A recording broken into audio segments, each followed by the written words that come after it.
Hello everyone! Today I will talk to you about smallpox and its eradication. I want to start today's presentation with an introduction to the biology of the smallpox virus. Knowing how such a virus works is crucial for understanding how it got eradicated.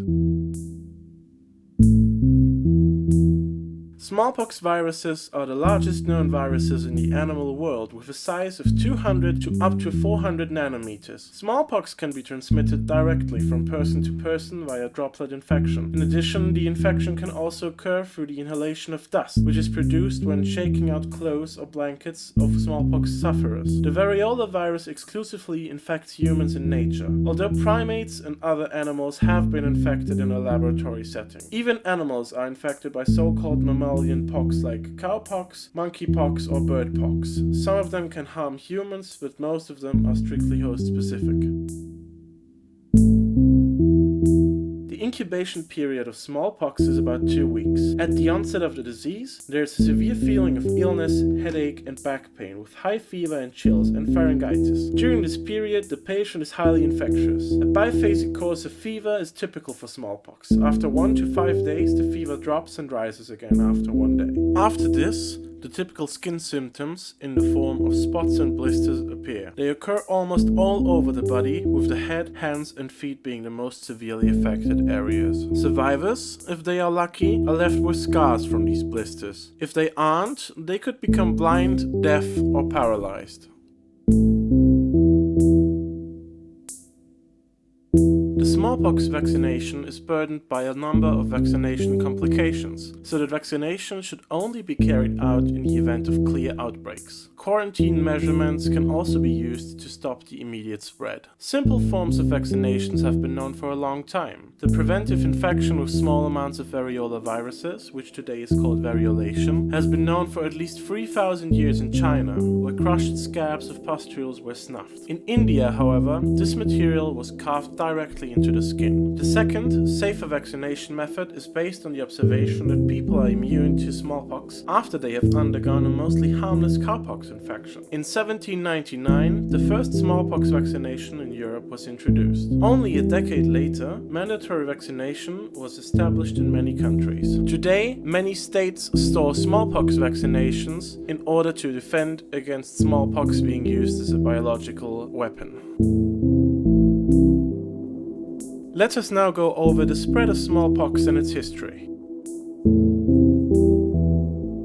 Smallpox is believed to have originated at around 10,000 BC in the first agricultural settlements in northeastern Africa. The earliest physical evidence of smallpox can be found on the faces of mummies buried at around 1100 BC. Ramses V's face shows clear evidence of smallpox. Around that time, smallpox had already spread to India and China as well. It probably spread to India first via trade routes to Egypt and then from India to China. In China, smallpox has been known since 1122 BC.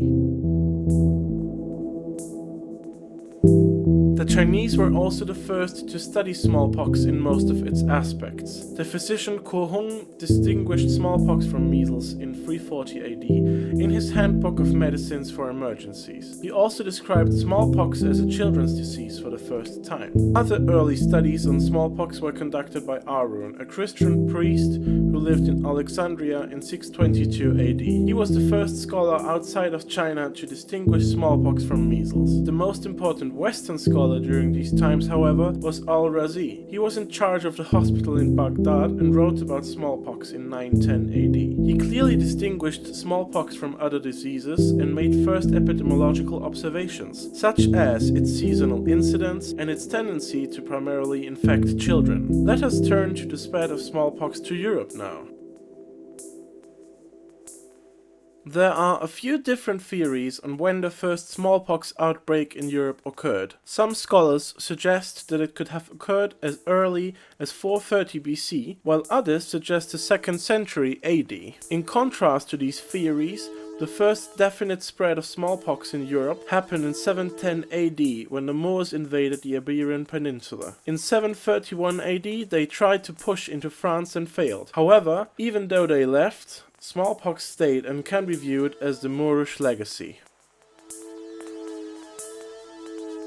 Once smallpox had arrived in Europe, it decided to stay. The steadily rising population in medieval and early modern Europe spread smallpox all over the continent, and by 1500 smallpox had become endemic in Europe with the exception of Russia. This, however, would not last for long, and by 1600 it had already spread there as well. Smallpox had also become Europe's worst pestilence at around the turning point from the 16th to the 17th century, surpassing the plague, leprosy and syphilis. During this time, the first scientific works about smallpox would appear in Europe. Authors would continue to call smallpox a children's disease and would comment on its way of spreading.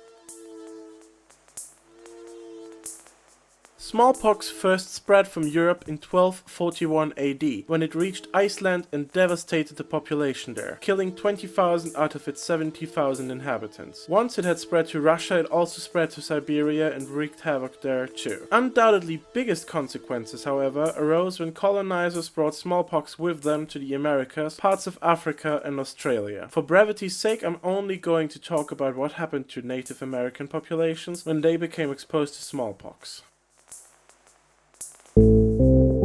The first outbreak of smallpox in the Americas occurred in 1507 on the island of Hispaniola. Whole tribes were wiped out by the disease, but it eventually died down. In 1520, Panfilo de Narvaez landed in Mexico to chase down Hernan Cortés and brought with him one African slave who had smallpox. The effects were devastating, with some scholars estimating that half of the Mexican population had perished in just 6 months. The great loss of life was not enough though, because the Aztecs saw that the Spaniards were immune to the disease, which further demoralized them. Smallpox reached the Incan Empire faster than the Spanish could, and between 1524 and 1527, approximately 200,000 Incan lives were claimed by the disease. Now we will discuss the eradication efforts against smallpox. One of the first methods for controlling the spread of smallpox was the use of variolation, as I have mentioned before. The basis for vaccination began in 1796, when Edward Jenner, an English doctor, observed that milkmaids who had gotten cowpox did not show any symptoms of smallpox after variolation. In 1801, Jenner published his treatise on the origin of the vaccine inoculation, in which he summarized his discoveries and expressed hope that the annihilation of the smallpox, the most dreadful scourge of the human species, must be the final result of this practice. Vaccination became widely accepted and gradually replaced the practice of variolation. At some point in the 1800s, the precise time remains unclear, the virus that was used to make the smallpox vaccine changed from cowpox to the vaccinia virus.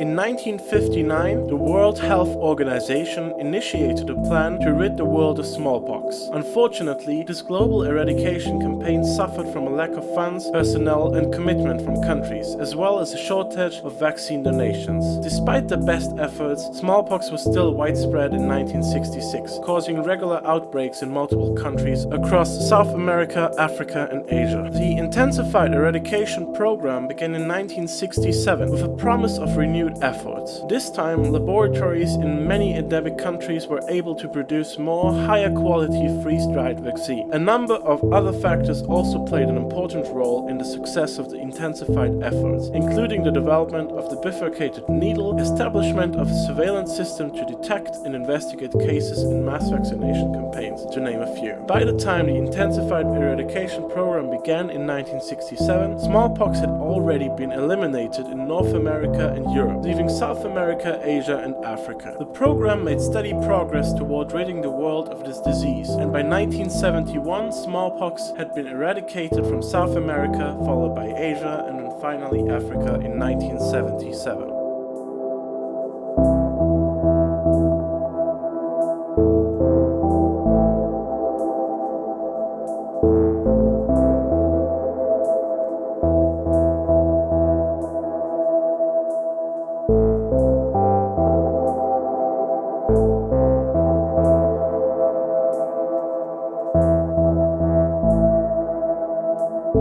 Almost 2 centuries after Jenner published his hope that vaccination could annihilate smallpox, on May 8, 1980, the 33rd World Health Assembly officially declared the world free of this disease. The eradication of smallpox is considered to be the biggest achievement in international public health.